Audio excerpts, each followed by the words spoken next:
It was a hot summer evening in New Orleans. The narrow streets of the historic French Quarter glowed under the dim light of gas lamps.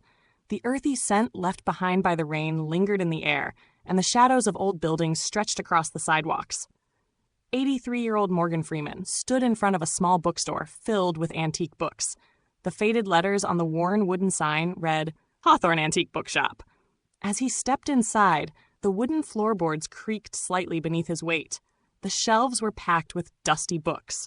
Behind a wooden desk, an elderly man sat, examining a manuscript through his round spectacles. Morgan walked further into the store. "I've always loved old books," he said, his voice as deep and captivating as ever. The bookseller looked up and smiled. "Then you might be interested in this journal. It has quite the fascinating story." Morgan took the old, leather-bound journal the man handed him. The cover bore a single name, etched in faded letters. J. Thornton, 1863 star. As he flipped through the pages, he noticed the handwriting, shaky but meticulous.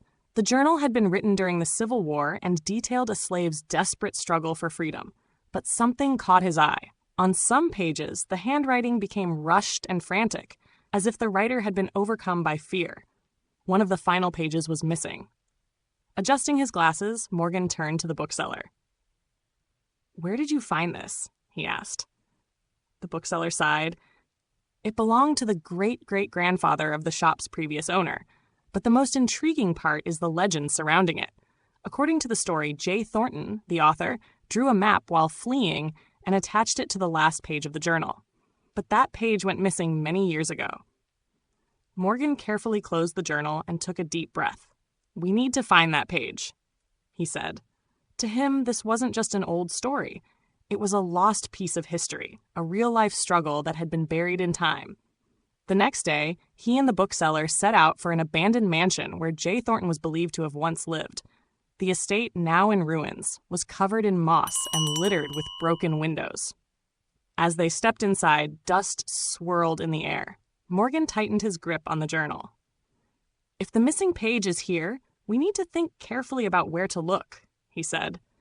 They entered an old study, where an antique wooden desk still bore ink stains and a rusted fountain pen. Morgan carefully searched through the desk drawers. When he opened the bottom drawer, he found a folded, yellowed piece of paper. Holding his breath, he unfolded it. It was a detailed map of old New Orleans. But what stood out most was a single marked location: St. Louis Cemetery. "I think we found our answer," Morgan said, his eyes gleaming. At midnight, they arrived at the cemetery, walking among the historic tombstones. When they reached the marked spot on the map, Morgan stopped. The moonlight cast a glow over an aged gravestone. The inscription had faded due to rain and time. The bookseller took a small brush from his pocket and gently cleared away the dust, revealing the engraved letters beneath.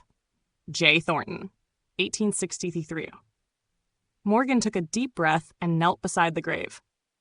"There must be something here," he said.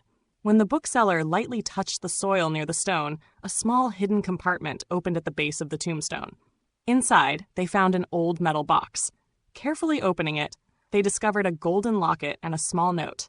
The note read only one thing: "My freedom was my greatest treasure." Morgan held the paper in his hands, his gaze distant. "This wasn't just a treasure map," he said slowly. "It was the cry of a man, a symbol of his unbreakable belief in freedom." That night, Morgan Freeman had heard a voice echoing from the past to the present. The real treasure wasn't gold or jewels. It was the indomitable strength of the human spirit.